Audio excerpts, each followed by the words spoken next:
Hey guys, so this is a bit of a response to a video that MetalJesusRocks put up today, or MetalJesusRocks put up today with his friend Reggie. Well, they went over, I guess you could say, the PS2. Basically, it's something they did, I think, about a decade ago or less, and they decided to follow up on it today with a video. And it got me thinking to talk about my PS2 that you could see here in the history I have with it. Now, one of the things they pointed out with the PS2 that they had is it has a hard drive attached to it, which, mine has as well. But here's a little interesting tidbit, though. Here's a little interesting tidbit. The hard drive came separate. As far as I know, it came separate, from what I understood. And because it came separate, you had to buy it, either in a package with something like Final Fantasy or on its own. For me, when I bought this at a game exchange, I believe it was a game exchange, I can't really think of the name right now, but it was something like that. It already had the hard drive attached to it, but not just any hard drive, no. It actually had the hard drive which also came with the internet ports as well. Now I'm sure that's what theirs had as well in the video they put up today, and I'm sure that's what a lot came out with later on, because there were two, I believe, separate hard drives. One that allowed you just to play games non-online, and then the other that allowed you to be online as well as save games as well. But yeah, that is what it is. This is the HDD hard drive. This is the Sony PlayStation 1. This is the original one that came with it. And yeah, it works perfectly fine. I even try it out on occasion, still works fine. I've had this for over, I would assume, 15 years. I'm guessing 15 years, almost. Well, it wouldn't be 15 years. That'd have been like 2008, right? I actually had this longer than that. I think I had this since about 2005, 2004. Just about 2 years under the 2 or 3 years under its release. So I've had this for about almost 20 years. Almost 20 years, and it still works fine. It still works fine. And like I said, what was interesting about it when I got it at the game store I got it at is basically it had, like I said, this hard drive connected to it already. And let me see if I can get it over here so I can stop it temporarily. Oh, sorry about that. Little bump there. Hold on. Let me feel around. I gotta let it turn around so I can feel it. There it is. But turning it back around here, the hard drive, if you will, the hard drive here, like I said, came with the system. It came with it attached. It wasn't separate or anything like that. And as I was mentioning, it is an original PlayStation Sony one. It's not something like GameStar or any of the third parties. This is the original one, which again would come separate if you bought, things like Final Fantasy Online or so on. It would come separate in the pack, separate on its own or packaged with, certain games like, Final Fantasy and everything. Here you have where you could connect it at, for your AV outputs, and that's what they were, audio video outputs, the red, yellow, and white cables, or even your SD cable or your S cables, your S video cables, I should say, the super video of the green, blue, stuff like red, and then the cable itself. And here you have your power, where you put your here you have your on and off switch. Here you have where you put your power cord. And then here is for like digital audio, if you want to put like, optical audio. Like let's say you have a sound bar like what I have and everything here in my room. You get the optical option, the optical cord to go with it. You could plug it in to there, which I think is really cool. Now they mentioned something about memory cards as well. And they are right. There are tons of memory cards that you could probably find online now, but traditionally came with it. Like for example, this one here is a PlayStation memory card, and it has a little bit of a hold to it, a little bit of a grip. But what's interesting about this memory card is it's not a Sony memory card or anything like that. No, it is actually, if I can get back in there, it is actually, I think, a Mad Catz one. It just doesn't have the Mad Catz name on it, but it is a Mad Catz. It is a Mad Catz related card. Well, mainly it's a third-party memory card, you can tell, but it's licensed by Sony. Now, the other interesting thing that people liked about the PS2, and I got attracted to it about it as well, is the fact that you can stand it up. You can stand it up like that and play it. You can actually stand it up like that and play it, and that kind of was the norm for a while for a lot of the PlayStations that came after. Even the PS3 gave you that option, and the PS4 gave you that option, and now even the PS5. So if you want to know where the idea for Sony to give you two options of how to display your console came from, it came from this. I think they even retained it when they slimmed it down to the PS2 Slim. They would allow you to be able to display it in any different way you wanted. But yeah, basically, you could do it that way, or as I just showed you, you could do it the other way. Now, overall, like I said, the system still works fine. Nowadays, with today's televisions, you got the option of doing HDMI, if you will, but this didn't do HDMI before, unless you have it modded. But there's a lot of people that, like myself, will not go out and have their system modded, because one, it's going to cost a lot of money maybe, and also they don't want to chance whoever they get to mod it, whether they're good at it or decent enough at it, that they don't want to chance the fact that something could potentially go wrong, and I don't blame them. So what I did here, and I'm gonna lift this temporarily over to here, put this right here temporarily. What I did, I think this is it. Yeah. What I did is I have 3 of these. These are from Level Hike. Now, they did advise you to go and get any other kind you want, like Retro, Tink, and a few others. Some of them are cheap, some of them are expensive, depending on your financial, I guess you could say, your financial status right now. And before I even move on to that, I do want to say that here, let me see if I can find the switch here. That's the one thing about these turntables, you got to wait for the switch to come up. The other thing I do want to mention is it does have USB ports right here. So like if you want to charge something, you could charge something. Or if you had a third-party controller, like by Retrobit or whoever, you can plug them in here. And then you have another one right here as well for like additional playability or storage or whatever. So yeah, you have those right there, which is pretty cool. And also, like I said, you could use some of the new third-party controllers to utilize these USB ports to play the games. So that's pretty nice. But I think they were mainly used to allow you to have extra storage outside of the HDD hard drive you had and the memory card. So that was pretty nice.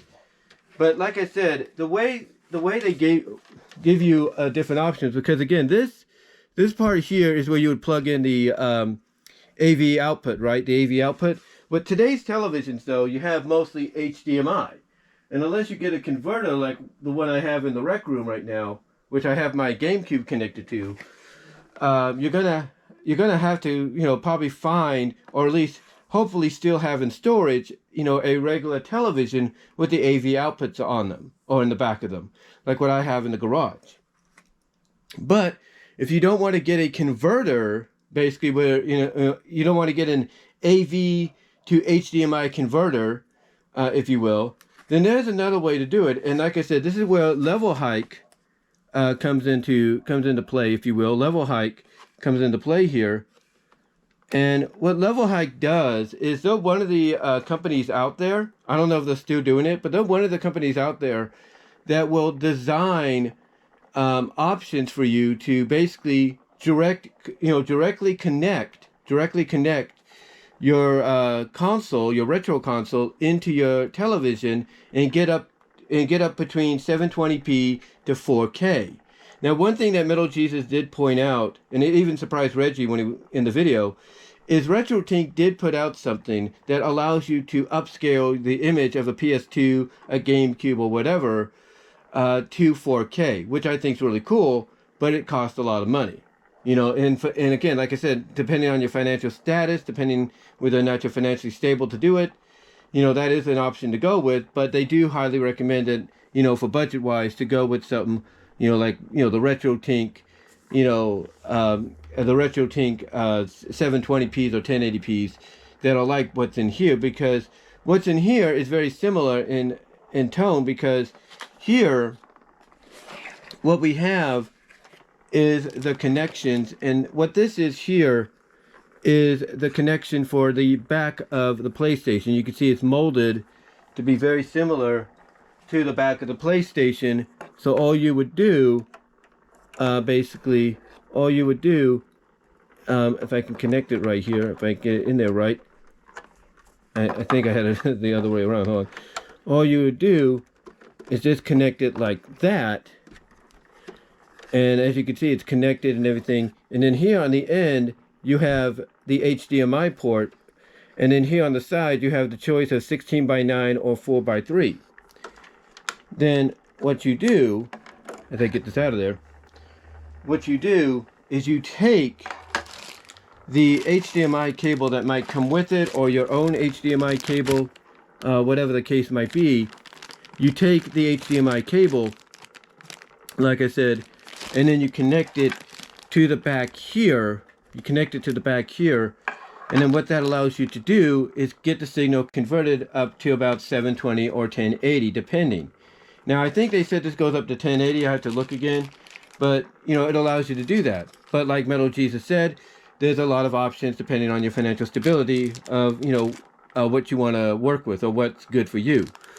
Now this here, though, the reason this HDMI, this USB, I should say, the reason this USB cord comes with it is it does have a power. It does have a power outlet right here. It does have a power outlet, and what that means is you're going to have to use basically, a box. You're going to have to use a box. This is one of those boxes that actually does that, so that's kind of cool. But you're going to have to use an outlet. And this is one of those interchangeable ones, like when you travel and everything. But this is also for like charging the battery and everything. I think this was a camera one I had. I'm not really sure. Trying to see.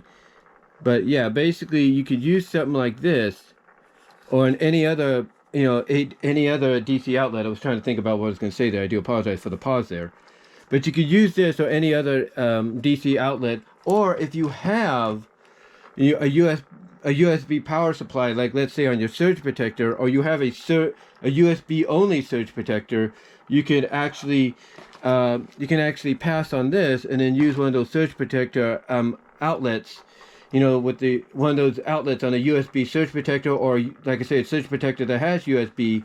You could use one of those outlets to plug this in, here, and use it to upscale your PS2 to about 720 to 1080, depending. Now, if you do it on a 4K television, yes, it will come in and everything. It will come in. And the one thing they do recommend is when you have this plugged in, it's going to go green. So all you have to do is go into the system settings and look at the coloring and match it up to what is known as RGB, or basically the S-video options, and you should be good to go. Because it'll start out green, the screen, but then all you have to do is go to the options of saying, okay, it's it's actually supposed to be in this area, and that's about it. So that works out pretty well in my opinion. Now, do I recommend this for anybody? For anybody that wants to go this route? If, again, depending on your budget, it is a very affordable direction to go in. It is a very affordable direction to go in. It was for me. But maybe it's not for you. Maybe you want to, get your system modded, and people that could do this modding a lot simpler. And if that's the case, more power to you. More power to you and everything. But again, it's just something that I would suggest going with and all that. I would just suggest, working around with or looking into, from an affordable standpoint. As I try to shut this box and everything. But yeah, it's something that I would look into. Honestly, you know, it would be something that I would look into in the future, because honestly, it probably is the best option from a budget standpoint. To to play this on and everything. And like I said, you know, it has like I said, it's USB powered. So again, if you have a USB surge protector that's all USB, or a surge protector that has 2, maybe 3 USB ports on it, then you can utilize that to power the converter, the upscaler, if you will, to allow you to play the PS2 on your television. Now, if you do play it like on a 4K, it might register it at 4K, because as I've talked about before, sometimes things connected to it would get registered that way. But it all depends. You know, it all depends. Sometimes the DVD, like I've mentioned, will not be registered in HDR, but it'll feel like it's giving off the vibrations of HDR. You know, so again, honestly, it might do that. It might just say, hey, it's 720, but it does give off the vibration color-wise of being in high dynamic range, because it's being played on an HDR system, or through an HDR television, I should say, system television, whatever. But yeah, again, the Linktree upscaler, or anyone, is going to be powered mostly, from what I can tell, by USB. And again, if you have a USB only out surge protector, then that's one way to go. If you have a surge protector that has 2 or 3 of the outlets for USB, use that. Or like I said, just go the route that I showed you, which is have an available, which I'm sure a lot of us do, available DC plug to USB DC plug, or a box, if you will, to connect it to, and you should be good. Now, as far as controllers go, I will show you these. This one here is one of the first controllers I got with it. This is actually one I got. I think it was like the second one I got with the system. It's the second one I got for the system, and it still works. There's no doubt it still works, and I'm really happy about that. I'm really happy that it still works and everything. So yeah, it still works and all that. So it still works, which is kind of cool and all that. So I'm happy it still works. And the length of the cable helps out too, like if you're playing, across the room or something like that. So I'm cool about that. But the original controller I had with it, I don't know what happened. I think I might have that in storage somewhere, or it might have got damaged or something. I'm not really sure, what happened. But like I said, this is the second or third one I got. And the other one I got, of course, is a third-party one. We're going to put this to the side here.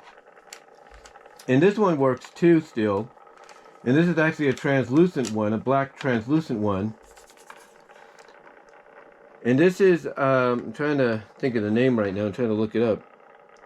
This is known as the Arsenal. This is the third-party one that was put out for it. And as you can tell, size-wise, it's definitely a lot bigger and everything. But it does work. It does work and everything. The thing about these third-party controllers is they give you more options than just like start and select on here and the thumb buttons. What they do give you, basically, and I'm going to try to shine some light on here real quickly. Shine some light on here. And it's going to slide off a little bit. What they do give you is they give you start and select, which is like right in the middle here. Right in the middle. But they give you a mode button and a slow down button. So the mode option is more like turbo. The slow is like slowing the game down and everything to fit more of your pace and all that. So yeah, that's the one thing about third parties, the controllers. They give you more options button-wise and game-wise to, I guess you could say, better your experience. But yeah, I got this basically, I believe at Game Exchange or Walmart. I can't really remember, but it's one of those that came. It's one of those controllers that came out at the time when they were trying to supply you, as it's sliding down here. But when they were trying to supply you with other options besides the ones you got with the system, this is when they were doing that. and everything. And I'm gonna double check what this controller is, or what brand it is, because I know I've gotten some Mad Catz controllers before, and they do work. So what I'm gonna do is I'm gonna go on Google here, check my time as well. Yeah, it's gonna be edited, trust me. I don't know who messaged me there.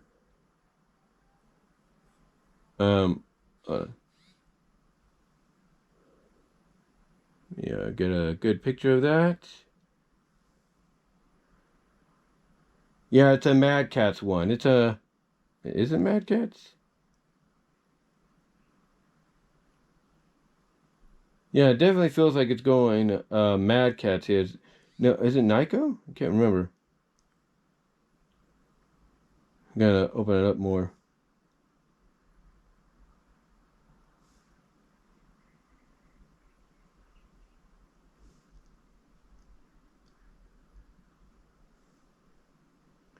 I don't know. It comes up with different ones and everything.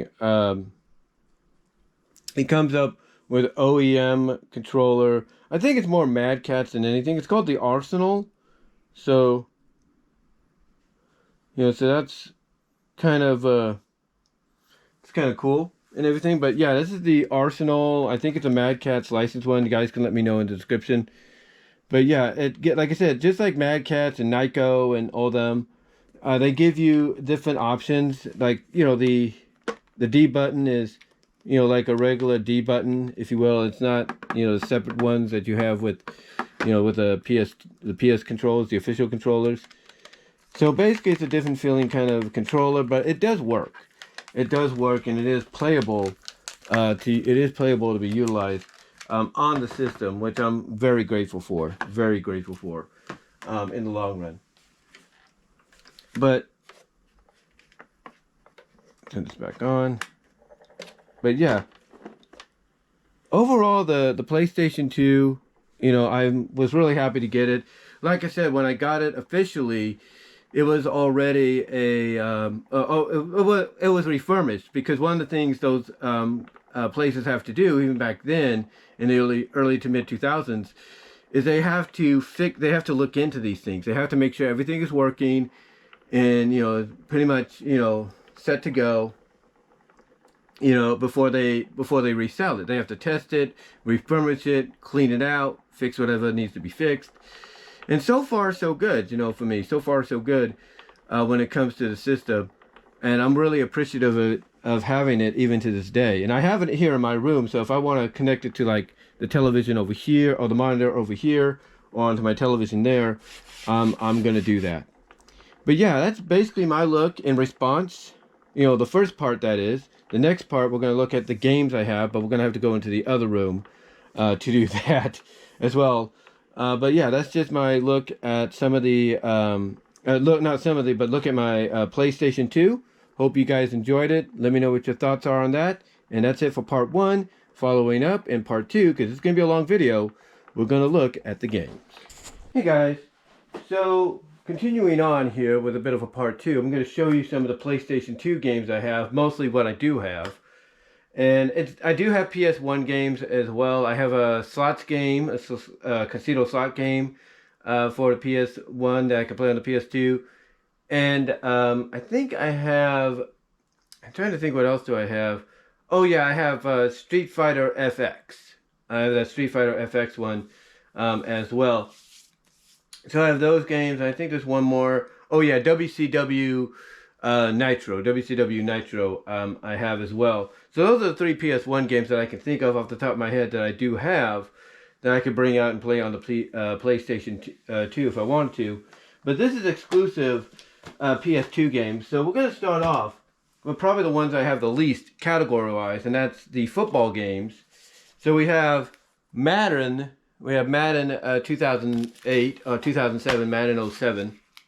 Basically, that's what we have here. We have Madden 07 in the collection, which I was glad to get. I think I got this new. I'm not really sure, used or new. I got that. And then one I play a lot of sometimes when I'm in the mood to play a game on the PS2 is NCAA Football 08. This was one of the last times, I think one of the last few years, you could create teams based on whatever you desired, like based on your high school, based on your church, and all that, or based on your city that never had a team. And I think I got this at a Game Exchange or a GameStop. I can't really remember. But these I got, most of these I got in Kansas. And, you know, I talked about the online thing and everything earlier, you know, with my system already having the HDD Ethernet option connected to it from the last person that owned it, because it was a previously owned system. I tried the online on it, you know, not that long ago. Actually, the furthest the online still went with it, believe it or not, was about 2007, 2008 before they cut the cord on that. But yeah, up to 2008, 2007, you could still play online with the PS2. And I think I played Madden on there, if you will, to try it out. And it actually worked. I was surprised I got a connection. Next up, the ones I have about the same amount of is the fighting games. And the fighting games I do have on the system are Mortal Kombat Deception. Mortal Kombat Deception, if you will. I have that. I have Mortal Kombat Deception, if you will. And I have Tekken Tag. Tekken Tag, which I got introduced to by my oldest nephew. So I have Tekken Tag right there as well. So that's pretty cool. Now, the ones that I have the three versions of is I have for the PS2, because I have it on the other systems as well. But for the PS2, I have, when it was still under the name, SmackDown vs. Raw 2006. Still have that. I have that game, SmackDown vs. Raw 2006. Then I have SmackDown vs. Raw 2007. There you go. And this is how long the system was going for, because I also have SmackDown vs. Raw 2008. Yeah, I have that as well. And if you're wondering about 2009, I think I got that on the Xbox system down the line when I got an Xbox. But yeah, that's how long it was going. The PS2 was being available. It was up to basically 2008. And it's pretty much shown right here. Now you might say to yourself, well, how is that even possible if you were already in California from Kansas at that time? And the truth is, the game, WWE and NCAA and Madden always named the games for the year after, not the current year like what WWE is doing now, but for the year after. So 2006 was 2005, 7 was 2006, and 8 was 2007. You know what I'm saying? So that's why it was named in that manner. It was named in that way here, because this featured ECW for the first time as a roster, as a brand. So that's why they were named in that manner. And then next up, I have, these are just miscellaneous games I have, but I bought them anyway. I bought this online about a few years back, before we moved from Patterson to Newman. Got, Kim Possible, What's the Stitch? You know, I got that game, which is pretty cool. I mean, if you're a Kim Possible fan, which I consider myself a moderate fan, you got to have at least one Kim Possible game in there. And it is very good. It's really a good game so far, as, you know, from what I've played. Then this one I got around 2006, part of a Secret Santa between me and my fellow unloaders. This is Resident Evil 4. So I got that one. Basically, the guy that got me, you know, asked if I had a PS2, and I said yes, and then he got me this, so there you go. And I think I did allude to the fact that I had a PS2, but, you know, he got me the Resident Evil 4. And then here, growing up with it, I just had to get it. I have Rampage Total Destruction. I also have it on the GameCube as well. But yeah, there you go, Rampage Total Destruction in my possession. So I have that as well as one on the GameCube. And then the ones I have most of, I don't think it takes a rocket scientist to know which ones I have the most of. So I have here I have here, I'm going to go through them. This was a used game. I also have a Nintendo GameCube version of it, Sonic Heroes. And I played through this and the GameCube version almost evenly, so I'm about in the same areas as I was, you know, in each one. I think I got the furthest in this one so far. So, yeah, I got Sonic Heroes here. And then got Sonic Riders. Got Sonic Riders as well. So I got Sonic Riders for the system.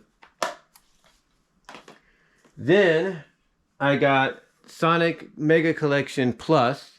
I think I gotta look again, but I think I had the Mega Collection for the GameCube. But this is the Mega Collection Plus. This is basically when I think they started more so. I mean, they were doing it previously on Sega. It's on the Sega Genesis or the Sega Saturn and all that. They were doing it previously with the Sega Saturn and stuff. But outside of it, this is like the first time they really started to take a lot of these into compilations, basically put them into compilations. Because you're looking at 3D Blast, and 3D Blast came out around the time the Saturn did and everything. So they basically said they're going to take all these and just say, we'll put them all together as once, you know, at one time. And they even took Game Gear games as, well, were they Game Gear games? No, they were Genesis. These were mainly the Genesis games. But I think they said on here you could find and unlock the Tails Game Gear game that's on there too. There's a lot of games on here that are not listed that you can unlock, I think. You know, correct me if I'm wrong. And then, of course, had to get this. I also have it on the GameCube. Shadow the Hedgehog. Had to get this as well to make part of my collection, if you will. And really, that's about it for my PlayStation 2 collection physically. That's about it for them. And yeah, that's that's all of them right here. That's all of them in my hand right there. So yeah, that's about it for this overall PlayStation 2 look, if you will. Kind of a response to, basically to MetalJesusRocks, if you will. MetalJesusRocks, if you will. And Reggie, and their video that they put out today. Hopefully you guys are watching it, and let me know what you guys think. That you, being you, Metal Jesus, and you, Reggie, let me know what your thoughts are. And any of you also have PlayStation 2 collections, let me know what you know what your thoughts are, what collections you have. And until next time, I'm out.